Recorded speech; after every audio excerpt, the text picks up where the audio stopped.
Buenas. La vez pasada habíamos visto las circunstancias históricas que le dieron lugar a la era Thatcher. Y habíamos visto cómo, durante el primer periodo presidencial de Margaret Thatcher, ella busca un consenso para los golpes que daría en el segundo. Y cómo el consenso se lo va a dar la guerra de las Malvinas. ¿Cómo va a ser esta guerra la que le va a permitir a ella adquirir suficiente apoyo político para lograr los planes que tenía de antemano? Los planes que tenía de antemano eran, por un lado, eliminar el sector de veteranos del partido Tory, del partido conservador, que ella consideraba que no tenían las agallas o la decisión para apoyarla en sus planes. Por el otro lado era reemplazarlos por los hombres de línea dura que la llevarían y la acompañarían en lo que haría.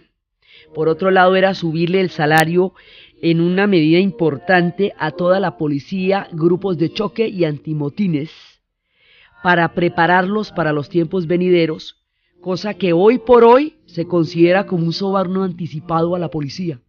Los ingleses así lo entienden. Están preparando todas estas cosas y todavía no llegaba el tiempo de actuar. El tiempo de actuar va a ser el segundo periodo presidencial.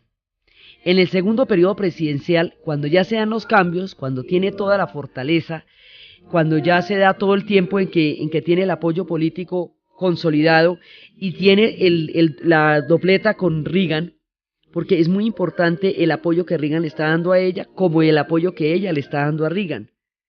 Entonces, toda esta conjugación de factores, lo que habíamos hablado de la crisis económica, de la época en que va desapareciendo el Estado benefactor y todo esto, estos factores llevan a 1984.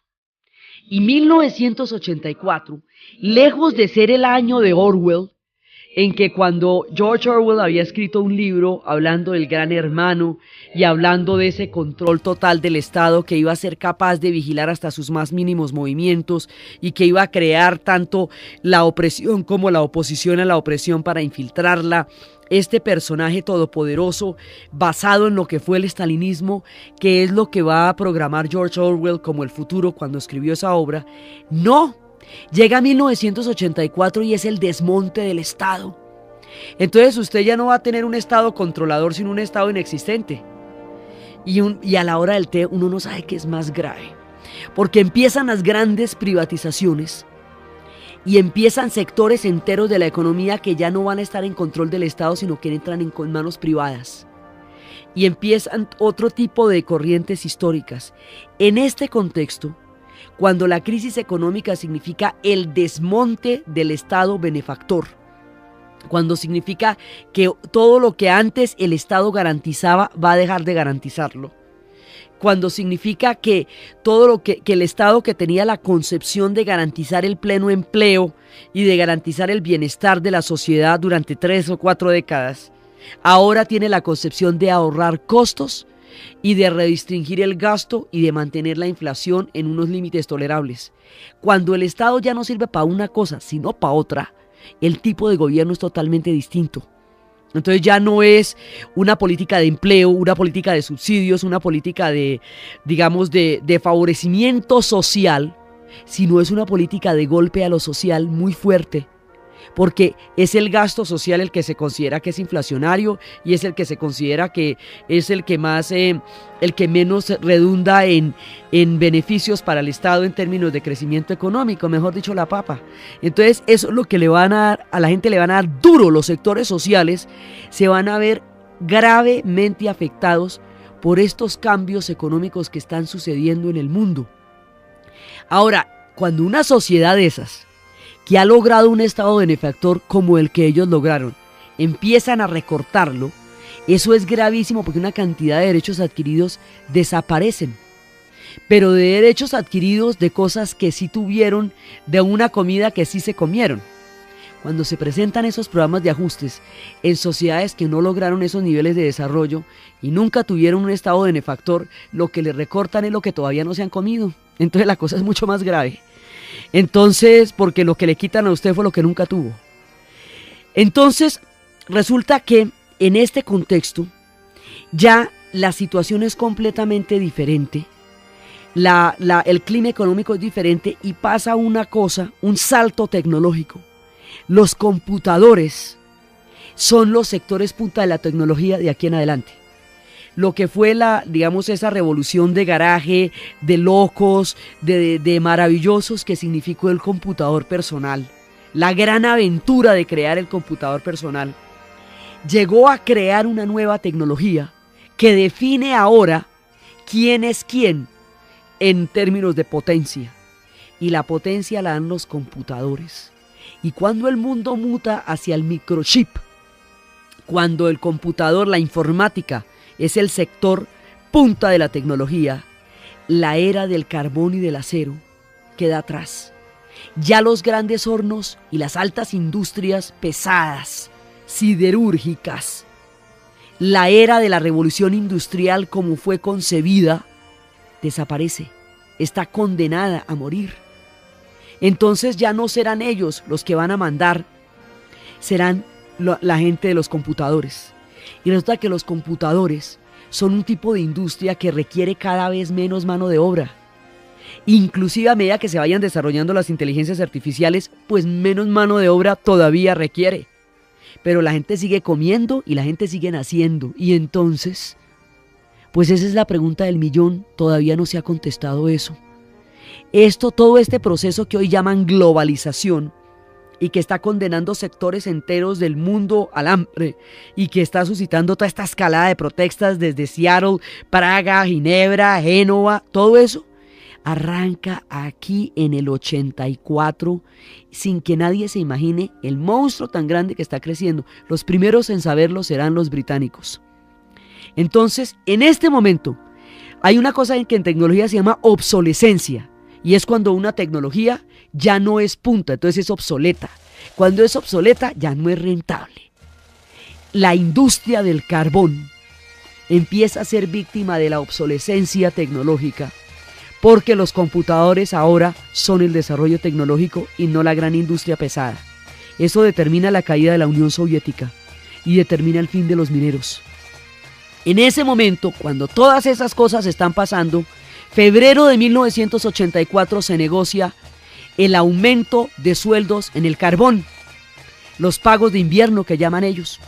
Entonces llegan y van a negociar el pago de invierno y resulta que el pago de invierno, allá existe una especie de cartera del carbón, una especie, digamos, de ministerio de cartera que es el que maneja la política de carbón. Cuando los trabajadores van a negociar el pago, el aumento, o sea, tanto lo que el gobierno le va a contestar como lo que ellos van a pedir es inevitable. El gobierno les contesta que el aumento va a ser del 5%, pero eso no es lo grave. Lo grave es que empieza el cierre de 20 minas de carbón. Y entonces se dan cuenta que de ahora en adelante lo que se va a formar es el cierre de ya ni siquiera el problema es de salarios, lo cual es grave. El problema es del cierre de las minas. Porque usted qué saca con que le suben el sueldo y le van a cerrar la mina. ¿Se lo suben qué? 2 o 3 días. Entonces, esos son pasos de animal grande. Ya la cosa se va poniendo gravísima.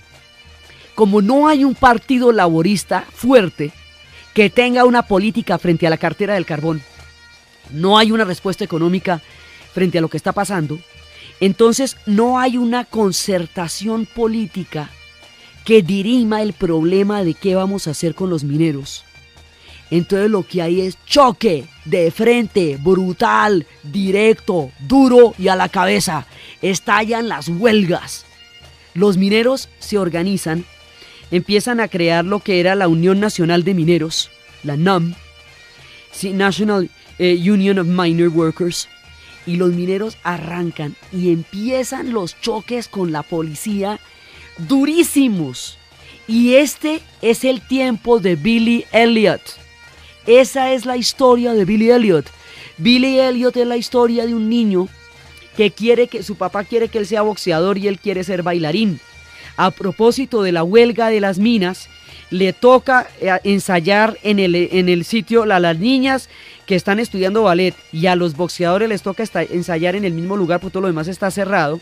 Y él se enamora del ballet y empieza a bailar a escondidas y cuando el papá se da cuenta al principio es un choque brutal porque imagínese el acervo de machismo que puede ser un grupo de mineros y que el chino le salga bailarín.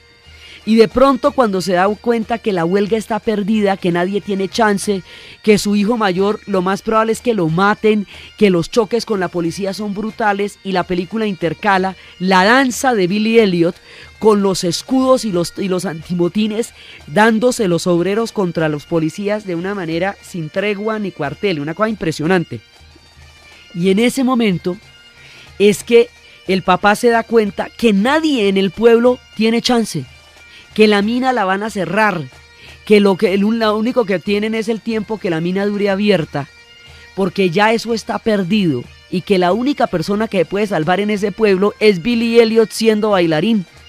Y en lugar de prohibirle que sea bailarín, lo apoya para que vaya a la gran audición, y el pueblo entero reúne lo poquitico que tiene en el momento en que está más quebrado, los anillos, los collarcitos, las joyas, para dar la plata para que Billy Elliot vaya y pueda ser bailarín, porque es el único de ese pueblo que se va a salvar. Entonces todas las historias de las películas que están llegando corresponden a esa época. Entonces van contando la de Soplando al Viento, que es la historia de una banda, de un pueblo, donde se van a cerrar las minas de carbón y están en plenas huelgas. Y la banda del pueblo se vuelve la única fuerza que el pueblo tiene y la gente ya no tiene trabajo y no come, pero toca en el pueblo, toca la banda, porque la banda es lo único que queda cuando cierren las minas de carbón.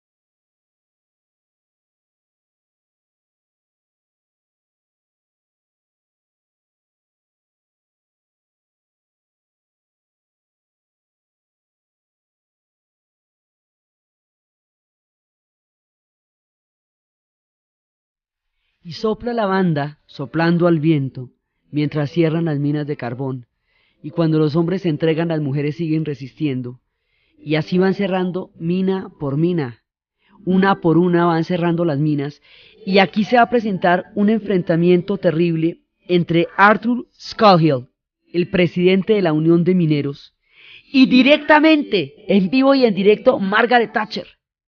O sea, esto se va a volver un problema personal y los dos tienen un carácter parecido, el jefe de los mineros y la primer ministro. Digamos, la cartera del carbón la dirige un tipo que se llama Ian McGregor, que es el que propone los cierres escalonados. Pero los cierres escalonados de las minas son política directa de Margaret Thatcher. Como no hay un mecanismo de conciliación política porque el Partido Laborista ni pincha ni corta en esta época, entonces la confrontación es directa y brutal. Y Scofield se vota contra la Margaret Thatcher de una manera así, con todos los hierros. Y ella le vota a la policía y considera que esto lo que es una insurrección y que ahí lo que hay es un enemigo interno y les vota toda la tropa contra los mineros. Y esa huelga está perdida porque los cambios tecnológicos condenaron a los hombres del carbón. O sea, esta es una pelea perdida. Se hace por dignidad, como en la estrategia del caracol, pero esto está perdido ya, está perdido desde antes de arrancar. Esto es como la carga de la caballería que hicieron los polacos contra las divisiones de los tanques Panzer cuando entraron los alemanes en Polonia en el 39, no había nada que hacer, esta gente está condenada. Y empiezan los diarios de huelga, día a día resistiendo, llegan los inviernos y esta gente resistiendo, y todo lo que va pasando, hay una cantidad de información sobre todos los diarios de huelga, sobre las carpas, sobre la manera como ayudaban a la gente a resistir, pero la huelga está perdida desde antes de declararla. Todo el norte de Inglaterra se organiza, y se organiza Escocia, y empiezan a darse, digamos, a defender la existencia de los hombres del carbón. Pero el mundo de los hombres del carbón está pasando. está terminando. Y es ahí cuando se hacen todas esas películas. La película de Billy Elliot, la de Soplando al Viento. Y ya cuando entremos en la parte de Escocia vamos a ver que la película de Full Monty, si ustedes recuerdan bien, empieza con una pujante industria siderúrgica de un pueblo que fue próspero, de un pueblo que tenía una cantidad de producción y donde todo el mundo vivía bien y tenía buenas condiciones. Y luego, 20 años después, ya todo está cerrado, las minas se cerraron y ya no queda nada. Entonces, sobre las fábricas desocupadas y desérticas, que ya son casi fantasmas, es que ellos están ensayando para presentarse, porque están tan ahorcados con la situación económica que lo único que les queda es bailar desnudos y recoger plata, porque a todos los van a embargar. Entonces, eso es de lo que se trata Full Monty. Están acosados económicamente por la crisis más brava, y fuera de eso, aparte de estar acosados por la crisis más brava, esta gente tiene el problema de que ya en ese momento están viviendo de la seguridad social. Cuando están bailando en las filas de la seguridad social. Entonces ya en ese momento empieza a agravarse toda la situación y un mundo entero va a desaparecer. El mundo que desaparece es el mundo de los hombres del carbón. Y el mundo de los hombres del carbón tiene nombre propio, se llama Escocia. Porque este conflicto sucede en el norte de Inglaterra y sucede en Escocia. Hay una delgada frontera entre el norte de Inglaterra y la región escocesa. Y ahí, en esa parte, entre el norte de Inglaterra, entre Yorkshire y Doncaster, de para arriba, es donde se van a dar la ruina de los pueblos del carbón. Resulta que los pueblos del carbón son los que hicieron la revolución industrial. La revolución industrial surgió a partir de la invención del vapor, y el vapor se hace para sacar las minas, precisamente para sacar el carbón de las minas. El principal uso que tenía era una especie de émbolo que sacaba a través de presión el carbón de las minas. Así que la revolución industrial se hace para sacar el carbón de ahí. Y eso es lo que va a originar el crecimiento de Inglaterra y lo que va a hacer a Inglaterra grande. Inglaterra se vuelve una potencia, va a conquistar el mundo, va a llegar hasta los confines de la tierra por haber desarrollado la revolución industrial. La revolución industrial es el vapor y el carbón. La revolución industrial la hicieron los mineros.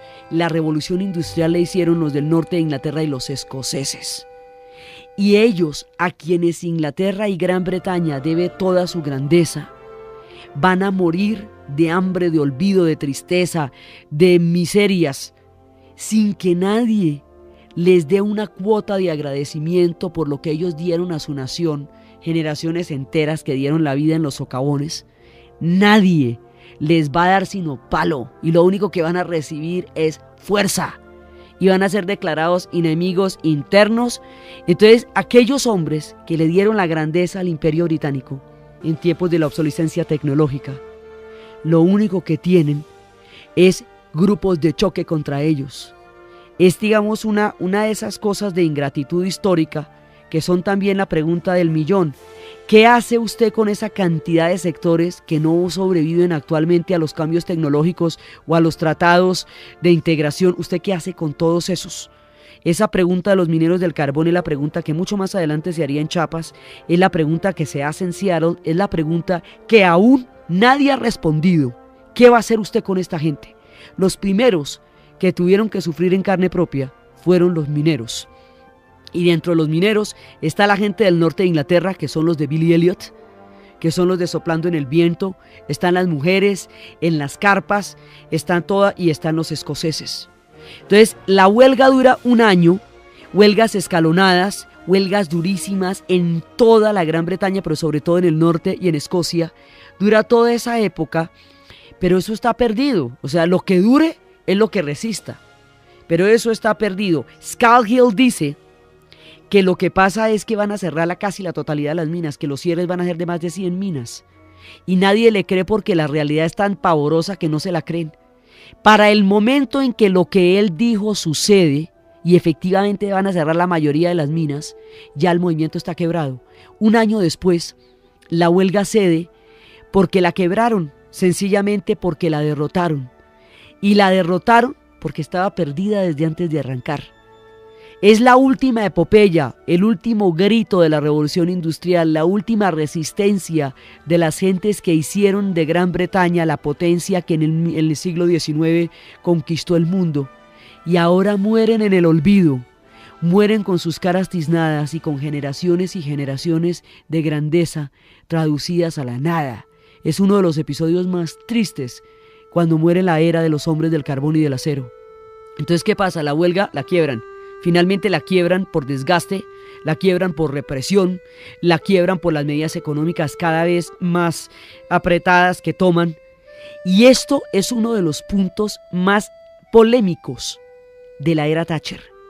Esto y la situación frente a Irlanda, la actitud de endurecimiento del conflicto de Irlanda, es lo que, digamos, lo que con más amargura se le cobra a la era Thatcher y a ella en lo personal, porque fue la pauperización de grandes sectores sociales que habían logrado un cierto nivel de beneficios durante el estado benefactor y que ahora viven en una mendicidad estatal, que son los subsidios. El subsidio le da a usted, como es una medida hecha para lograr temporal mientras usted consigue empleo, entonces si se hace permanente, porque definitivamente el oficio suyo desapareció, entonces lo que pasa es que usted queda es con un sueldo que le permite mal comer y mal vivir, pero si trabaja le quitan el subsidio, entonces lo meten en una situación complicadísima donde usted mal trabaja y mal vive, o mal vive, porque no hay ni siquiera, pues no puede trabajar cuando tiene subsidio de desempleo. Entonces los dejan en un limbo que les quita el orgullo, les quita la razón de ser, les quita el sentido de la vida. Eso es lo que va a pasar con los mineros, eso es también en la caverna de Saramago, cuando se inventan oficios que ya los oficios que antes se hacían en el centro comercial los reemplaza, y los viejos artesanos ya no tienen sentido de vivir. No es solamente un problema de dinero, es un problema de dignidad, de oficio y de sentido de la vida, lo que significó los cierres de las minas. Ahora, esto es lo que significa en el contexto histórico, geopolítico y cultural que llevó al cierre de las minas de carbón, una tragedia generalizada. Pero para los escoceses, esto significa otra cosa totalmente diferente. Porque Escocia es un pueblo absorbido, digamos, un pueblo anexado a Inglaterra a través de muchísimos años de guerras civiles, y son dos naciones diferentes. Los escoceses y los ingleses son distintos, tienen orígenes distintos, tienen una idiosincrasia distinta, tienen un desarrollo histórico distinto, pero quedaron absorbidos por la Gran Bretaña porque los ingleses son muchísimo más, pero abrumadoramente más. En este momento los ingleses son alrededor de 40 millones, los otros son 6 millones, 6, 7 millones, eso no se puede comparar. Entonces resulta que los escoceses eran los hombres del carbón, es de las minas escocesas de donde salía el carbón, y Full Monty es en un pueblo escocés, y los que están contando esa historia son escoceses. Entonces resulta que los escoceses tienen un origen común con los celtas. Ellos son celtas, todos son celtas de origen, tienen un origen común con los irlandeses. Y tienen un mundo precristiano que está desarrollado en un libro, que es la Labor Cabela, que es donde cuentan el mundo precristiano, es un origen común de los dos. La nación escocesa se va formando con un imaginario poderoso, y ese imaginario poderoso está dado por la herencia celta. Los escoceses hablan dos idiomas casi diferentes. La gente de las tierras altas, los Highlanders, hablan gaélico, todavía mucha parte de su lengua es gaélica. Y los Lowlanders, la gente de las tierras bajas, habla inglés. Loch es la palabra para lago. Entonces no se dice lake, sino loch, porque la palabra es celta. La palabra viene del gaélico, no del latín. Entonces los escoceses han tenido toda la vida una historia independiente, un concepto de nación, y su relación con los británicos, con los ingleses, va a ser siempre una relación de guerra, de conflicto, de sometimiento. Ellos, además de sus muchísimas divisiones internas, culpan a los ingleses de sus ruinas y de todos sus males, Y la última, ellos tienen la teoría de que cada vez que asoman la cabecita y que medio les va bien, llegan los ingleses y tenga para que lleve y los arruinan. Y tienen la teoría de que los ingleses los han amenazado como nación una y otra vez desde que existe, porque cuando uno se imagina que Inglaterra invadió el mundo, uno no se imagina que los primeros en averiguarlo serían los escoceses, los galeses y los irlandeses, que son los que los tienen al lado. Cuando usted quiere atormentar a los irlandeses tiene que atravesar el mar, pero los escoceses están ahí, en el mismo territorio. Toda la parte norte va a ser lo que se llama Escocia. Y de esta nación es que vamos a hablar, y ellos consideran que el cierre de las minas de carbón es el último intento por destruirlos como pueblo.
Los escoceses van a sentir esta última embestida como el más reciente intento por acabarlos, porque la situación va a ser devastadora, porque ellos no van a poder sobrevivir después.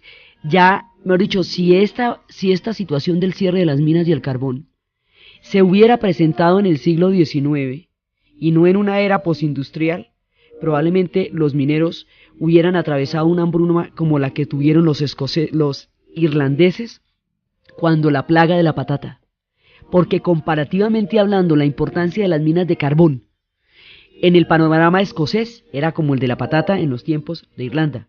Lo que pasa es que esto ya es una era postindustrial, entonces hay subsidios de desempleo, lo cual hace que no se mueran de hambre, pero la situación va a ser terrible y va a ser paupérrima, y estos hombres van a perder todo su sentido de la vida, y sus hijos van a nacer sin ninguna esperanza. Y los hijos que van a nacer sin ninguna esperanza, los hijos de los mineros, son los que van a ser junkies, son los de Trainspotting. Eso fue lo que pasó con ellos. Nacieron en un mundo que ya había muerto y todavía no ha nacido ningún otro.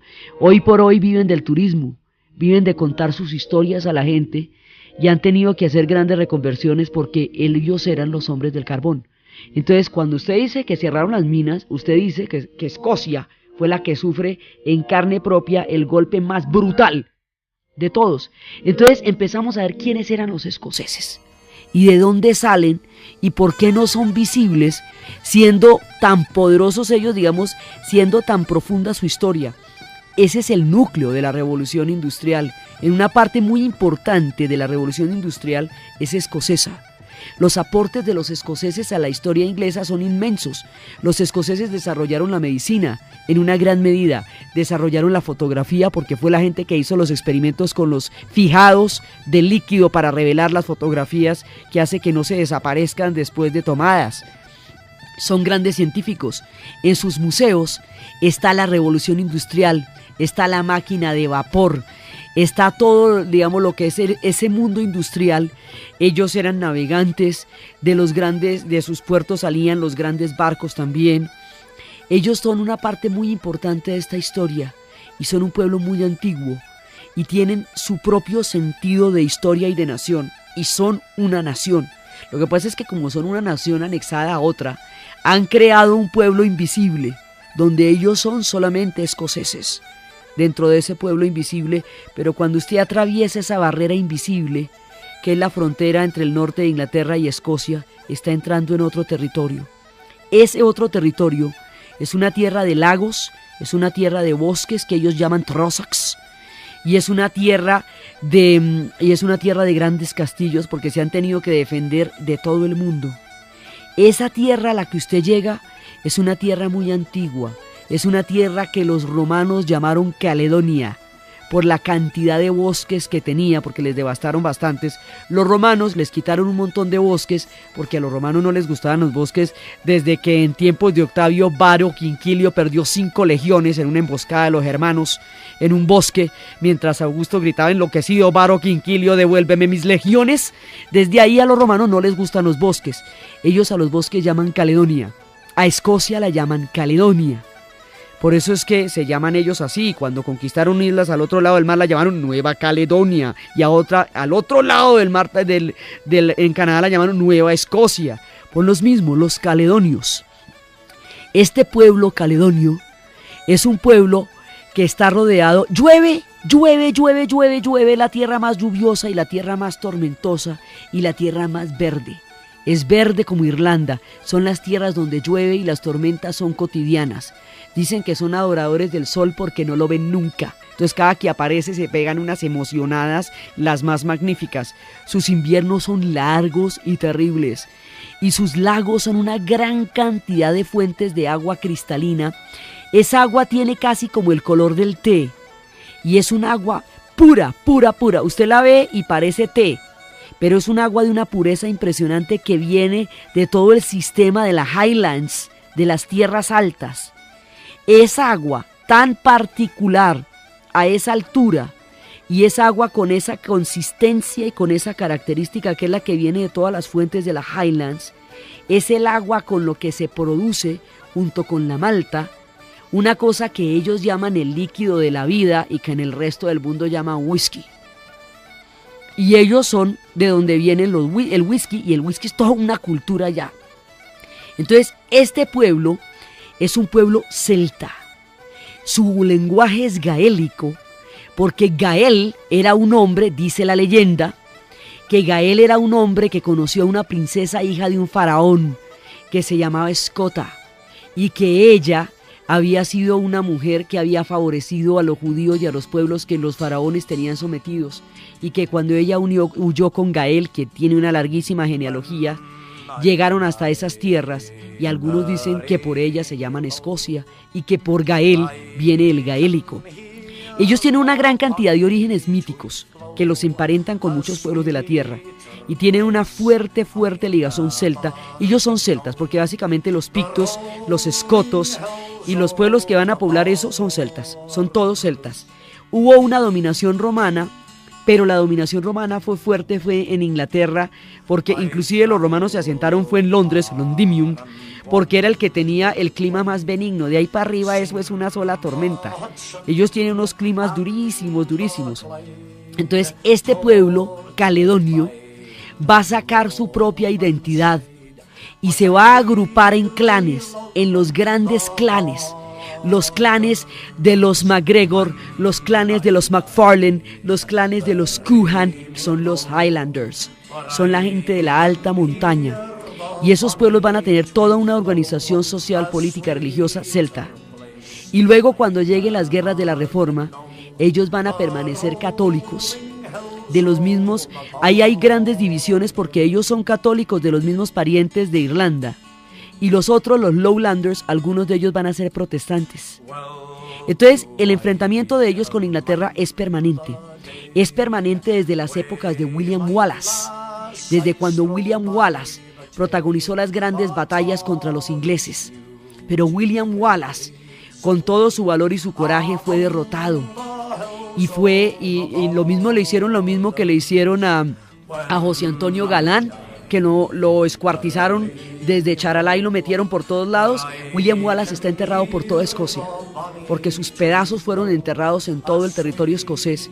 Y uno de los actos de desafío más grandes que hicieron los escoceses es crear en lo alto de una montaña un monumento gigantesco a William Wallace, Braveheart, corazón valiente. Y van contando las historias, William Wallace es derrotado y Robert Bruce coge las banderas de William Wallace, ejecuta a los traidores y hace la única batalla que ellos han ganado, la de Bannockburn. Y en esa batalla de Bannockburn es donde derrota a los ingleses y logran tener un tiempo de autonomía. Son muchos años de guerras civiles contra los ingleses. Edimburgo tiene ciudades subterráneas que se hicieron huyendo de los ingleses, especies de fortalezas crípticas ocultas donde se escondían cuando llegaban los ataques de los ingleses, y los ingleses siempre fueron más, y las divisiones de los clanes escoceses facilitaban las incursiones inglesas y hacían que rápidamente los desarticularan. Los clanes se agarran entre sí unos con otros y tienen historias de amor y dolor, de integración, de procreación y de destrucción. Tienen muchísimas historias de cómo se han unido y cómo se han separado. Entonces, por ejemplo, cuando hubo una de las matanzas, es cuando uno de los clanes tenían un determinado periodo para acatar votos de obediencia a un duque inglés, y el que no lo hiciera lo iban a acabar, y uno de ellos, del clan de los MacDonalds, va a tomar el voto inglés de últimas, y como se demoró tanto, entonces ya no lo podía tomar donde estaba, sino al otro lado de la Highland, y cuando llega al otro lado de la Highland, ya ha pasado el tiempo del voto, y uno de los duques niega que él haya acatado el voto, y le ponen el juramento de espada y fuego, y el juramento de espada y fuego es el que significa que los van a arrasar, y llegan las tropas de ingleses y de los Campbell, que era el otro clan, que era enemigo de los MacDonalds, y los arrasan, y los acaban a todos. Sobreviven algunos que logran huir, pero más de 38 los matan en una sola sentada. Entonces, ha habido siempre grandes peleas entre los clanes, entre los MacFarlane y los Coogan por mujeres. Agnes MacFarlane, la mujer de uno de los grandes hombres de los clanes, se enamora del joven jefe de los Coogan. Y eso va a generar una pelea, una guerra entre los clanes, y va a hacer que tomen el castillo, y que a él, cuando finalmente tomen el castillo y queman todo lo demás, a él lo van a decapitar. Y son muchas historias de amores y dolores, de integración y de enfrentamiento entre los clanes, y de los clanes contra los ingleses. Y los clanes son una forma de vivir, son toda una familia ampliada, son pueblos de la montaña que viven al aire libre, que capotean los inviernos, que tienen toda una forma, y ellos son los que hablan gaélico. Los nombres son gaélicos, son Kilkenny. Esta tierra de Escocia tiene clanes, y tiene gnomos y duendes, que han estado habitándola por siglos, y que han tenido papeles importantísimos en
tienen antiguos habitantes desde los tiempos del caos, es decir, desde antes de la formación de los mundos están los gnomos allá. Dicen que tienen este origen porque cuando empezó a formarse el orden a partir del caos, las fuerzas responsables de los metales y de las piedras instalaron bajo la superficie de la tierra a los gnomos para que cuidaran de la fuerza de los metales. Entonces los gnomos, a diferencia de los hombres, aprenden del pasado y tienen capacidad para predecir el futuro y aprender de él.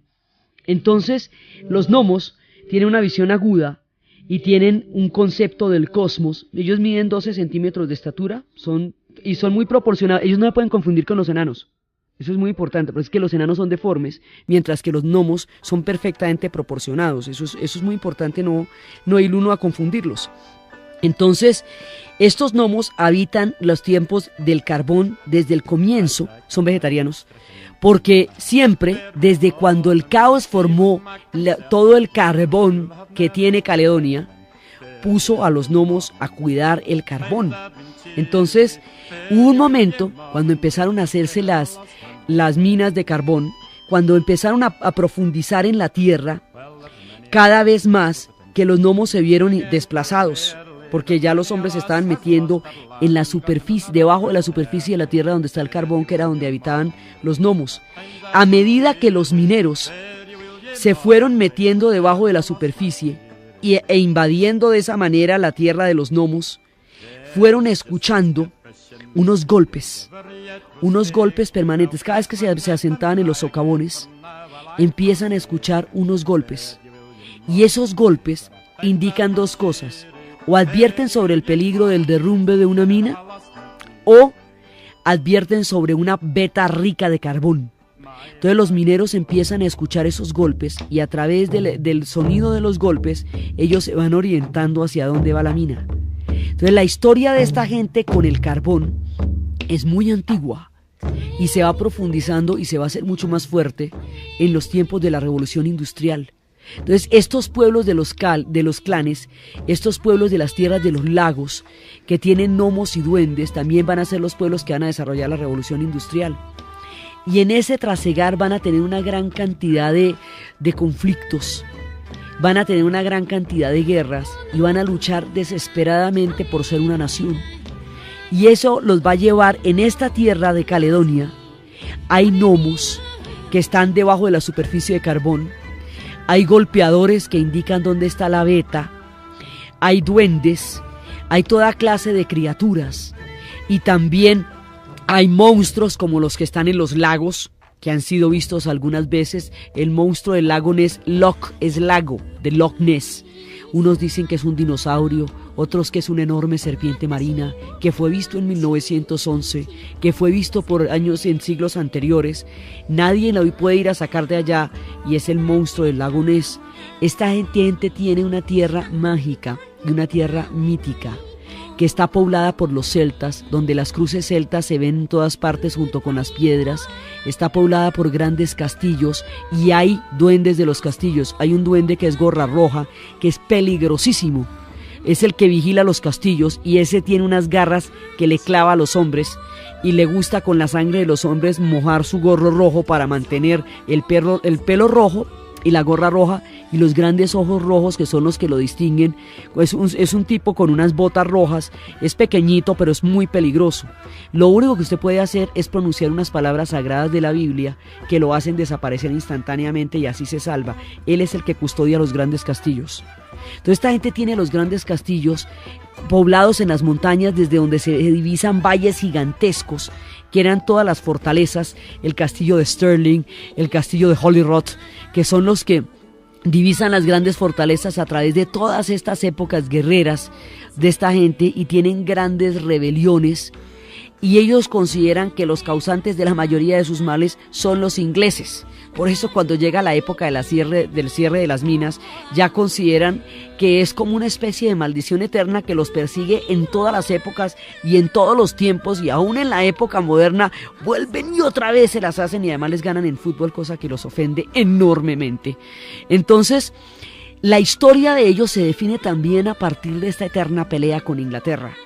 Y se define también a partir de sus propias historias mágicas, y se define también a partir de todas las diferentes rivalidades, porque es que no se nos puede olvidar nunca que María Estuardo es escocesa, y la muerte de María Estuardo para los escoceses es una terrible jugada de los ingleses, porque la que la mató es Isabel, Isabel es inglesa. Entonces hay una gran cantidad de peleas entre estos pueblos. Hay una pelea cuando llegan las guerras de la Reforma, cuando se produce el cambio de la Reforma.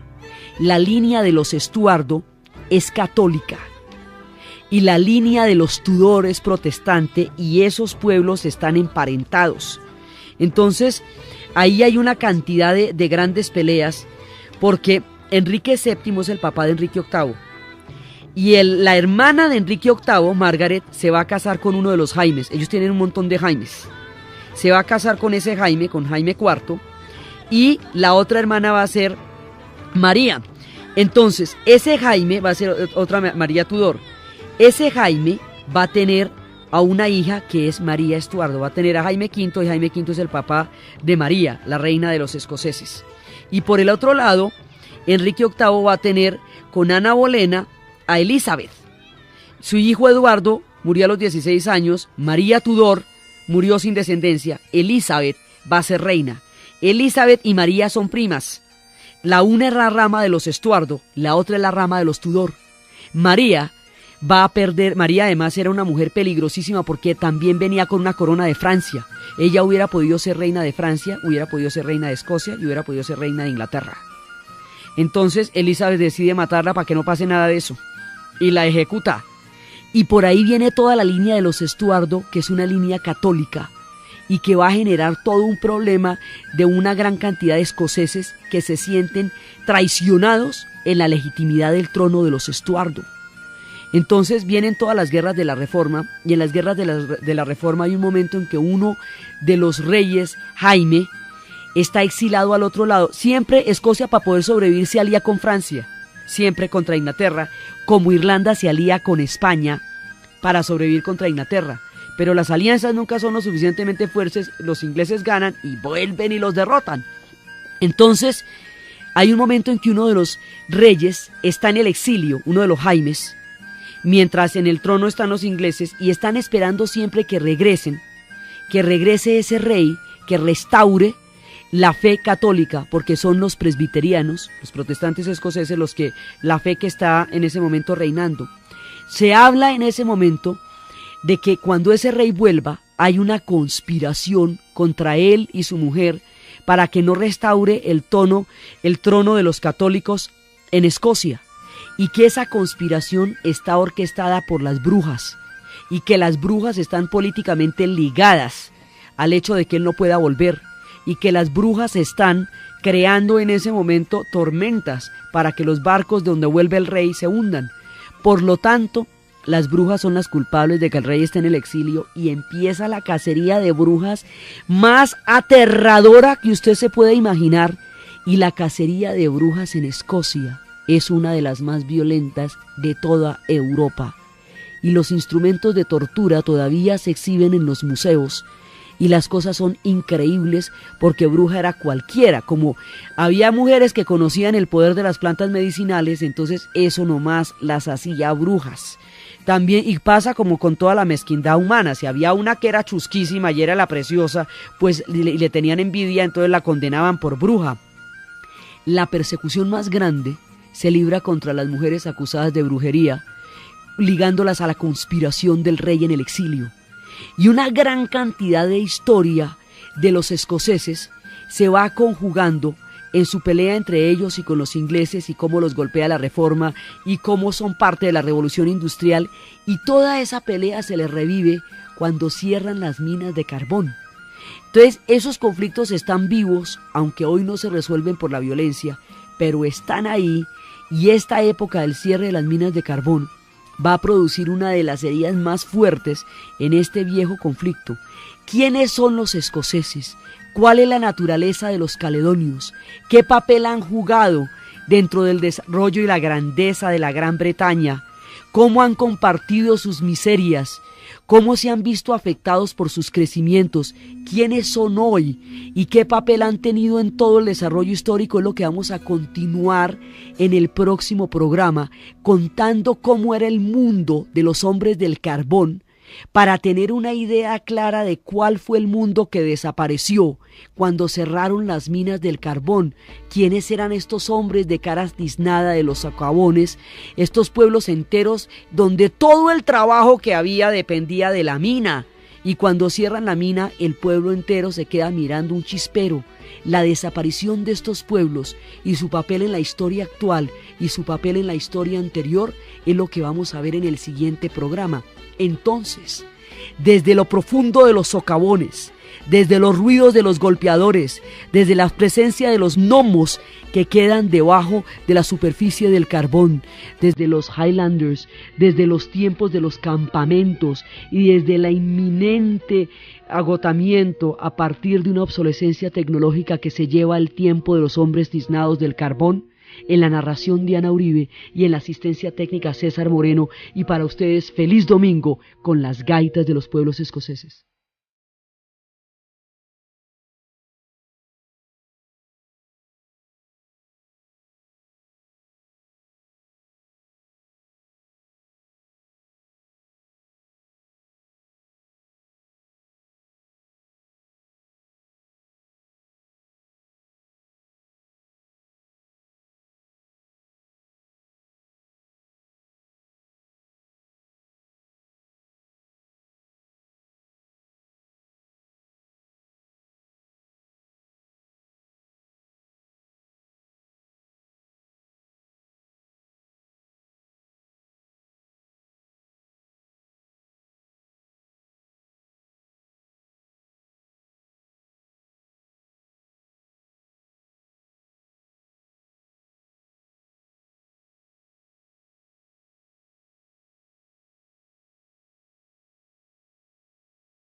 Más grave, porque empiezan las grandes privatizaciones y empiezan sectores enteros de la economía que ya no van a estar en control del Estado, sino que entran en manos privadas, y empiezan otro tipo de corrientes históricas.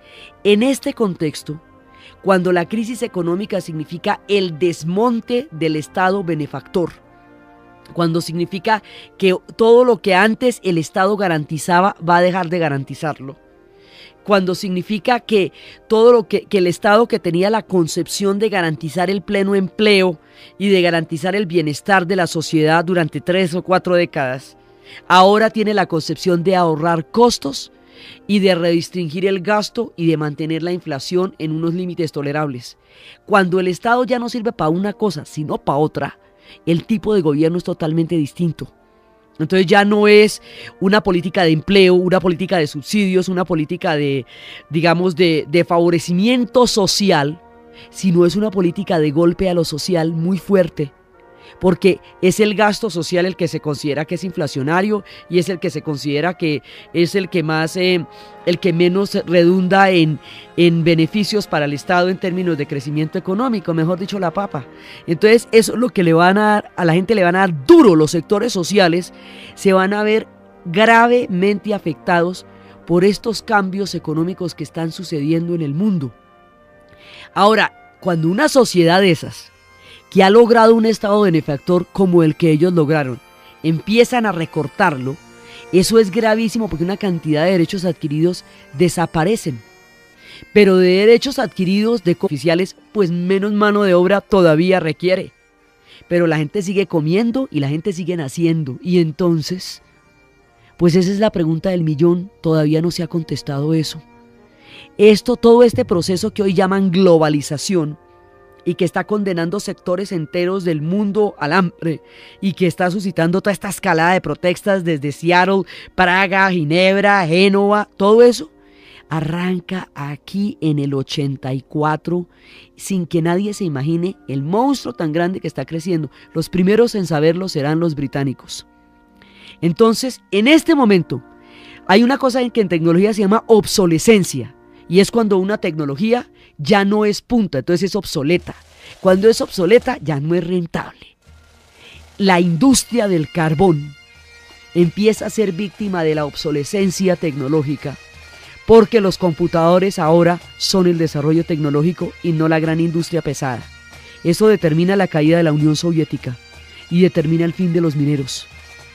En ese momento, cuando todas esas cosas están pasando, febrero de 1984 se negocia el aumento de sueldos en el carbón, los pagos de invierno que llaman ellos. Entonces llegan y van a negociar el pago de invierno, y resulta que el pago de invierno, allá existe una especie de cartera del carbón, una especie, digamos, de ministerio de cartera que es el que maneja la política de carbón. Cuando los trabajadores van a negociar el pago, el aumento, o sea, tanto lo que el gobierno le va a contestar como lo que ellos van a pedir es inevitable. El gobierno les contesta.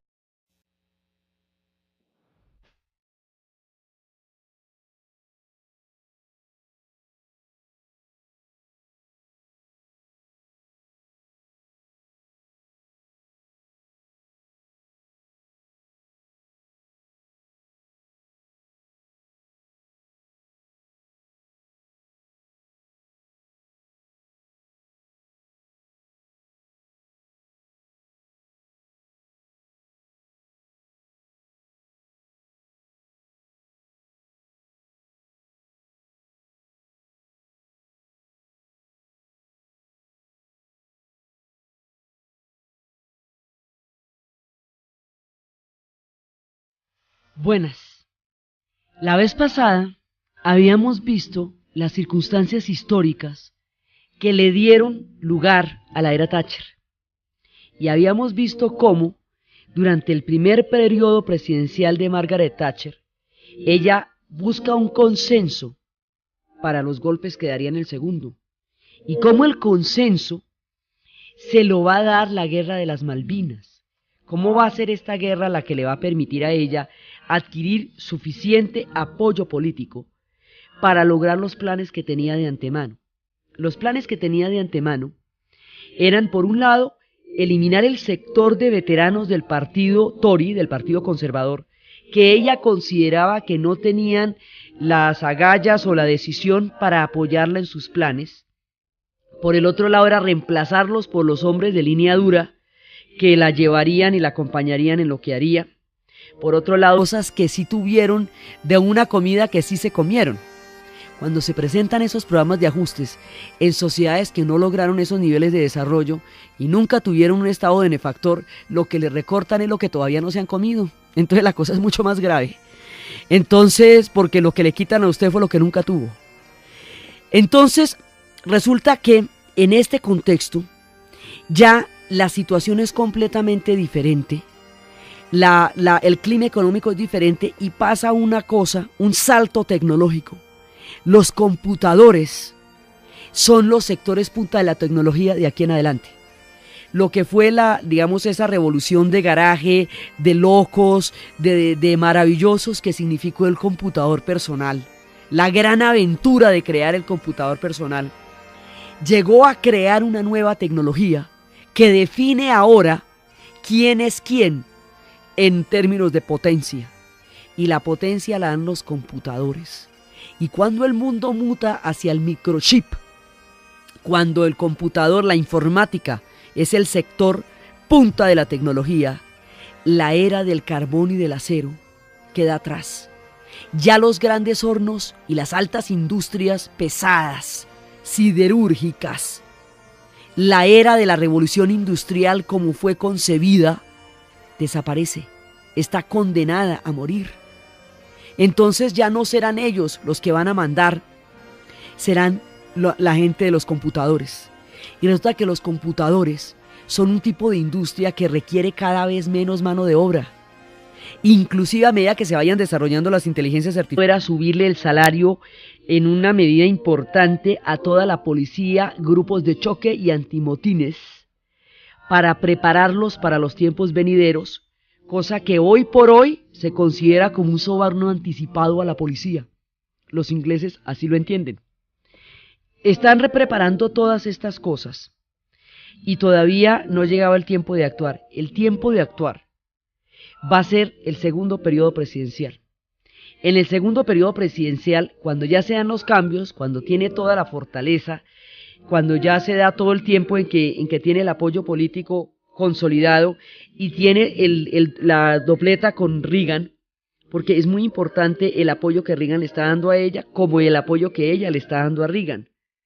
Entonces, toda esta conjugación de factores, lo que habíamos hablado de la crisis económica, de la época en que va desapareciendo el Estado benefactor y todo esto, estos factores llevan a 1984.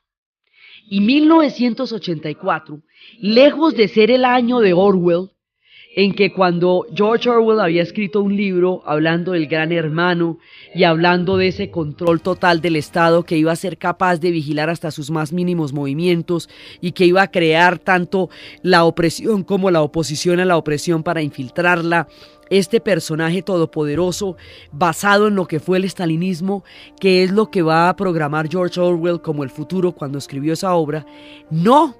Llega 1984 y es el desmonte del Estado. Entonces usted ya no va a tener un Estado controlador, sino un Estado inexistente. Y a la hora del té uno no sabe qué